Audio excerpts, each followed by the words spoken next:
সুপ্রভাত, কেমন আছেন সবাই? আর একটা ব্লগ ভিডিওতে আপনাদের স্বাগত জানাই। দিনটা ছিল রবিবার আর ঘড়িতে সময় ছিল সকাল ওই 7:45টার কাছাকাছি। আজকে ঘুম থেকে সকালবেলা উঠেই দেখি বৃষ্টি হচ্ছে। ভোর রাত থেকেই বৃষ্টিটা শুরু হয়েছে আর এখনও পর্যন্ত থামেনি। ওইদিকে বাড়ির কাজকর্ম সেরে আজকে না স্নান করে পুজোটা দিয়ে নিয়েছি। রবিবার সাধারণত আমার এত তাড়াতাড়ি স্নান করে পুজো দেওয়া হয়নি, আর আজকে বৃষ্টি হওয়ার কারণে স্নান করে আগে পুজোটা দিয়ে নিয়েছি। আর এরপর এসেছি এখন রান্নাঘরে। কালকে থেকেই ঠিক করে গেছিলাম আজকে একটু ঘুগনি আর লুচি বানাবো সকালের টিফিনে। তো ওইদিকে কড়াইটা বসিয়ে দিয়েছি আর এরই ফাঁকে কিন্তু ময়দাটাও মেখে নিয়েছি। আর এরপর ঘুগনিটা বসিয়ে দিচ্ছি। তো সর্ষের তেলের মধ্যে আমি জিরে, শুকনো লঙ্কা আর তেজপাতা ফোড়ন দিয়ে, আর আদা রসুন তো আমার পেস্ট করাই থাকে। আর আদা রসুন যদি পেস্ট করা থাকে না, রান্না করতে কিন্তু খুব ভালো লাগে, তাই না? যাই হোক, আদা রসুন দিয়ে এরপর পরিমাণ মতো লঙ্কা দিয়ে, লঙ্কা গুঁড়ো আর কি দিয়ে, আর নুন আর হলুদ তো আগেই দিয়ে রেখেছিলাম। তো এই দিয়ে ঘুগনিটা আমার রেডি হয়ে গেছে আর এখন লুচিগুলো ভেজে নিচ্ছি। আর আজকে ছিল না শ্রাবণ মাসের প্রথম রবিবার, আর আমি না এই শ্রাবণ মাসের যে সোমবারগুলো আর কি 4টে সোমবারই আর কি করবো। তো আগের দিন আর কি নিরামিষ খাওয়া দাওয়া করবো। আর আজকে ভাবছি দুপুরবেলা কিছু ভাজাভুজি আর সাথে দুধ, একটু আলু সিদ্ধ ওই দিয়ে খাওয়া যাবে। যাই হোক, সকালের টিফিনটা আমার রেডি হয়ে গেছে, গরম গরম লুচি আর সাথে ঘুগনি। আর এরপর মাইদিবাবু আর আমি দুজনে মিলে বসেছি সকালের টিফিনটা খেতে। আর এখন ঘড়িতে সময় কত বলুন তো? প্রায় 8:45 হয়ে গেছে।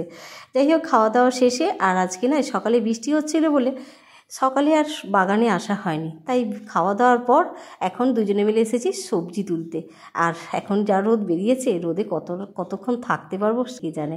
আকাশটা দেখুন কি দারুণ লাগছে না? এই বর্ষার আকাশটা না দেখতে দারুণ লাগে, মানে এই সময় থেকে এখন পুরো সেই দুর্গা পুজো পর্যন্ত দারুণ লাগে দেখতে কিন্তু। আর এখানে দেখুন আজকে কতগুলো পেয়ারা বেশ তুলতে হয়ে গেছে, এখান থেকে পেয়ারা তুলবো কিছুটা। ওইদিকে ভাগ্নবাবু বলেছে আসবে, এখনও পর্যন্ত আসেনি। আর আমি আর মাইতিবাবু ভাবলাম চলো তুলে নিয়ে আসি, তারপর ও এসে যখন হোক নিয়ে যাবে।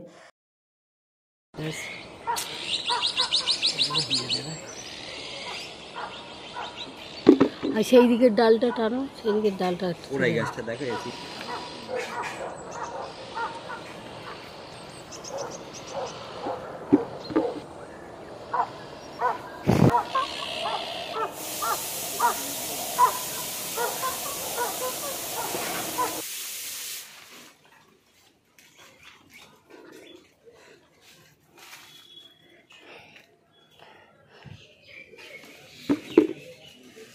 পাখিটার কি সাহস, আমরা এখানে আছি আমাদের সামনেই ঘুরছে।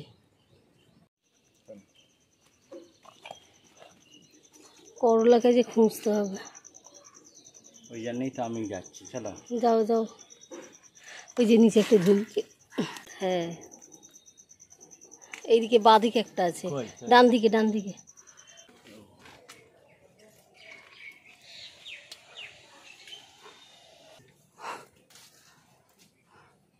ওরে বাবা, দেখলে খুঁজলেই হবে। দাও দাও দাও, এগুলো রেখে দাও আগে।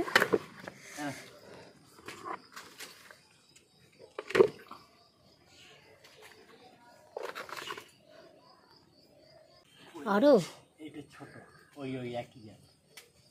এইটা পোকা লেগে যাচ্ছে একটু। বড়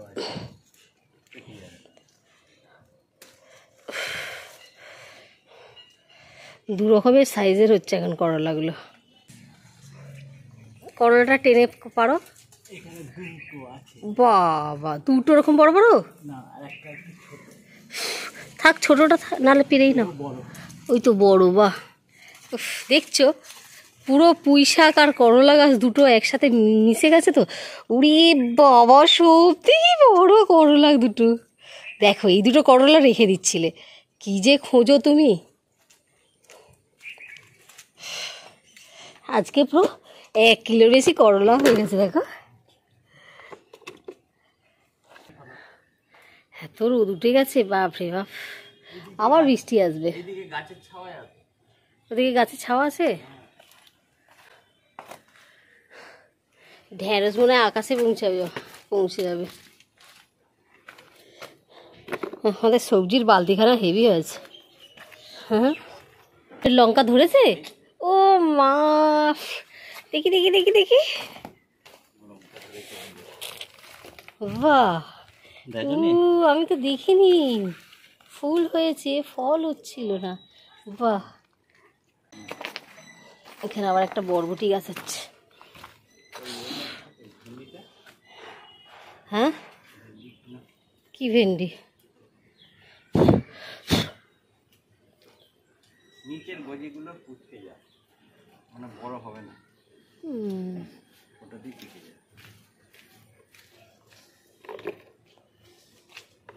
পেয়েছ? এইদিকে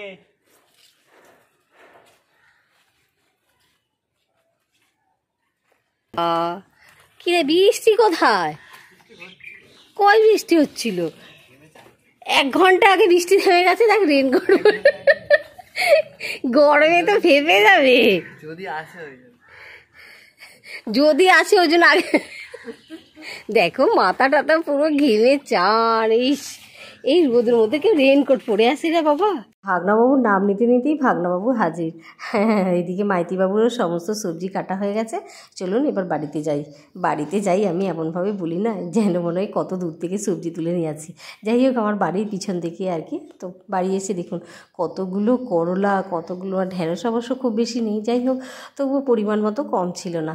তো আমি আমার মতো নিয়ে নিয়েছি, আর এগুলো যাবে দিদিভাইয়ের বাড়িতে। আর ওইদিকে মাইতিবাবু যে পুঁইশাকগুলো কেটে নিয়েছিল ওগুলি সাইজ মতো কেটে ভাগনাবাবুর ব্যাগে গুছিয়ে দিচ্ছে। যাই হোক, হতে দিলেও দাও, অসুবিধা নেই।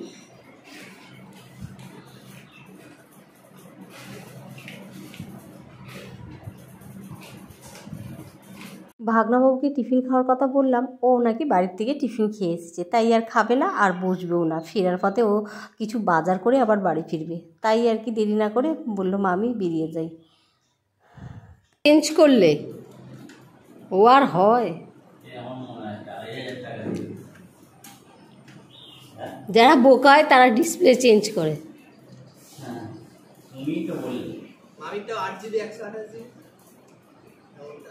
ওই ওরকমই কিছু একটা হবে, মনে নেই ঠিক। দেখি বিকালবেলা যদি পারি যাব। দেখতে দেখতে বেলা কিন্তু অনেকটাই হয়ে গেছে। অন্যান্য দিন এই সময় আমার রান্না হয়ে কমপ্লিট হয়ে, মানে রান্নাঘর পরিষ্কার, বাসন টাসন মাজা সব কিছুটাই হয়ে যায়। আর আজকে আমার অবস্থা দেখুন, ওই আর কি মাইতিবাবু রবিবার যদি বাড়িতে থাকে আমার এরকমই অবস্থা। যাই হোক, আজকে নয় বলেছিলাম না আজকে যেহেতু নিরামিষ খাবো, তাই সমস্ত যা বাড়িতে সবজি ছিল সেই সবগুলো আর কি ভাজা করবো। এখানে আছে কাঁকরোল, আর এই কাঁকরোলটা না মাইতিবাবু খেতে খুব পছন্দ করে। আর এখানে করলা নিয়েছি ভাজা করব, আর নিয়েছি ঢেঁড়স, আর আলু সেদ্ধ একটু সাথে দেবো, আর একটু দুধ গরম করে নেবো, ব্যাস হয়ে যাবে। তো ঢেঁড়সটা বসিয়ে দিচ্ছি। আর আমি না এই সমস্ত ভাজাভুজি করলে কড়ার মধ্যে একটু তেল বেশি করে দিয়ে দিলাম, বেশি বলতে খুব বেশি কিন্তু নয়, একটু দিয়ে দিলাম, তারপর একটু ঢাকনা দিয়ে আর কি নেড়ে চেড়ে ভেজে দিই। ওই অল্প তেলে না আমার ভাজা খেতে একদম ভাল লাগে না। যাই হোক, ঢেঁড়সটা ভাজা হয়ে গেছে, দেখুন কতটা তেল, মানে ঢেঁড়সে কিন্তু বেশি তেল টানেনি। আর সবাই ওই বলে না অল্প বেশি তেল খাওয়া হয়ে যায় ছাকা তেলে, আমার মনে হয় তেলটা যদি বেশি করে দেওয়া হয় তাহলে কি আমাদের তেলটা মনে হয় কমই লাগে। যাই হোক, এদিকে ঢেঁড়স ভাজার পর এখন করলাটা ভাজবো। তো কাটার সময় দেখুন কতগুলো করলা ছিল, আর এখন ভাজার পর দেখুন কতটা কম হয়ে গেছে করলাটা। যাই হোক, এরপর মিষ্টি যে এটাকে মিষ্টি কাঁকরোল অনেকে বলে আর কি। যাই হোক, এই কাঁকরোলটা ভেজে ফেলবো আর কড়ার মধ্যে দিয়ে ভাবছি একবারে যদি না দিতাম বরং ভালোই হতো ভাজাটা। তো কী আর করা যাবে, এইভাবেই ভেজে নিচ্ছি।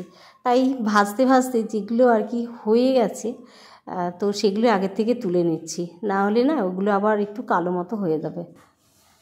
তো এইদিকে রান্না বসিয়ে, মানে ওইদিকে ভাজাভুজি মোটামুটি কমপ্লিট, আর ওইদিকে কিন্তু আমার ভাতও হয়ে গেছে, মানে ভাত আরেকটু আর কি বাকি আছে। তো এই ফাঁকে চলুন মাইতিবাবু কী করছে দেখিয়ে আসি। মাইতিবাবু পিছন দিকে গেছে, অনেকক্ষণ হলো গেছে, ওর কোনো আওয়াজ পাচ্ছি না, দেখা যাক ও কী করছে। মাইতিবাবু কীরকম কাজের ছেলে দেখছেন, সপ্তাহে একটা দিন ছুটি পায়, আবার কোনো কোনো সময় তো রবিবারও বেরোতে হয়। তাও দেখুন ওকে মানে বসিয়ে রাখা যাবে না, কিছু না কিছু একটা করতে দিতেই হবে আর কি। যাই হোক, এখানে ঘাসগুলো কিন্তু অনেক বড় বড় হয়ে গেছিলো, ওগুলো পরিষ্কার করে দিচ্ছে।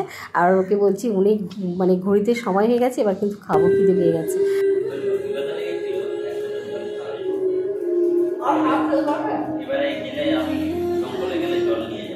খাওয়া দাওয়ার পর একটু রেস্ট নিয়েছিলাম, আর এখন ঘড়িতে সময় ওই 5:30। মাইতিবাবু আমি দুজনে রেডি হয়ে গেছি। যাবার আগে ছিল অনেক আগে, ভেবেছিলাম দিদিভাইয়ের বাড়িতে অনেকটা সময় কাটাবো, খাওয়া দাওয়ার পর বেরিয়ে যাব। তারপর ও মা দেখি কি বৃষ্টি শুরু হয়ে গেল। আর বৃষ্টির পর এই মিনি টগর ফুলের গাছটাকে দেখুন কি দারুণ লাগছে না। তো যাই হোক, বৃষ্টি হলে হবে কি, আমাদের কিন্তু ঘোরা বন্ধ হবে না। তো মাইতিবাবু এখন আমাদের হিরো হন্ডাকে বার করছে, আর এরপর এটা করেই আমরা এখন পৌঁছাবো দিদিভাইয়ের বাড়িতে আগে। আর তারপরে কালকেই যেহেতু সোমবার, পুজোর বাজার আছে, তো ওই সব করে তারপর বাড়ি ফিরবো। যাওয়ার পথে ভালো আকন্দ ফুলের মালা পেয়েছিলাম, তাই ভাবলাম নিয়েই নিই, ফেরার পথে যদি না পাই, মানে যদি না থাকে আর কি। যাই হোক, এটা হচ্ছে আমাদের বাস স্ট্যান্ড। আর ওইদিকে মালা কিনতে গিয়ে তো আরেক কাণ্ড, আমাদের কাছে খুচরো কোনো পয়সা ছিল না, তাই এখান থেকে ফল নিয়ে ফলদাদার থেকে খুচরো করে তারপর মাইতিবাবু গেছে ফুলদাদাকে টাকা দিতে। দিদিভাইয়ের বাড়িতে এসেছি, অনেকক্ষণ হয়ে গেছে, আর এসে দেখি সোনা নেই বাড়িতে। তাই সোনা না থাকলে না ঘরটা বড় খালি খালি লাগে। তাই দিদিভাই, আমি, ভাগনাবাবু আর মাইতিবাবু চারজনে মিলে গল্প করছিলাম। আর এইদিকে এখন ভাগনাবাবু তার মামাকে বোঝাচ্ছে, মানে ভাগনাবাবু যে কাজ করে সেই সম্পর্কে আর কি ওকে কথা বলছে আর কি। যত কাজ করাবে তত খরচ বাড়বে।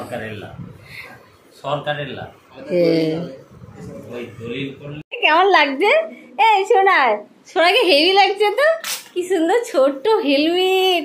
ও মা, সোনা ছিল না বলে ঘরটা পুরো একদম অন্ধকার অন্ধকার লাগছিল।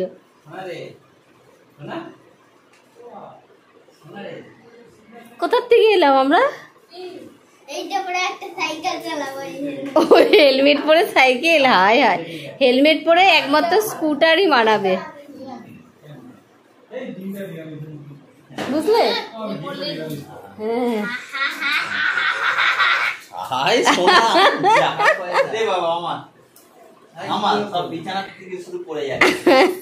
সোনার থেকে যাবে না, সোনার বাড়ি যাবে না, সোনার থেকে যাবে না।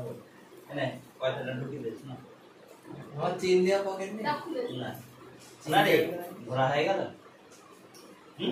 সোনা এসেই একে দেখাচ্ছে ওর মা নতুন কি খেলনা কিনে দিয়েছে। আর ও যখন যে জিনিসটা নতুন পায় না, সেটাকে আর মানে কারো হাতে ছাড়বে না, সেটা নিজেই করবে, আর সেটাকে নিয়েই সারাক্ষণ পড়ে থাকবে।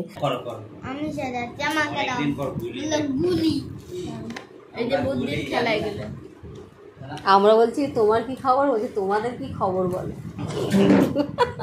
কত বড় হয়ে গেছে সোনা, সোনা কত বড় হয়ে গেছে।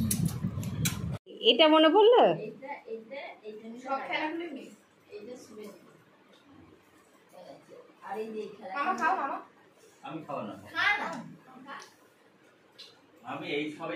তোমার মামার একটা খুব গুণ আছে, এই যে চা খেলে যত অমৃতই হোক। ভেবেছিলাম আজকে বুঝি সোনার সাথে দেখাই হবে না, আমরাও বেরোবো ঠিক করছিলাম, ঠিক সেই সময় ওর মা আর পাপার সাথে সোনা এসে হাজির। যাক, ভালোই হলো, সবার সাথে দেখা সাক্ষাৎ হলো, আর একটু সোনার সাথে সময়ও কাটালাম।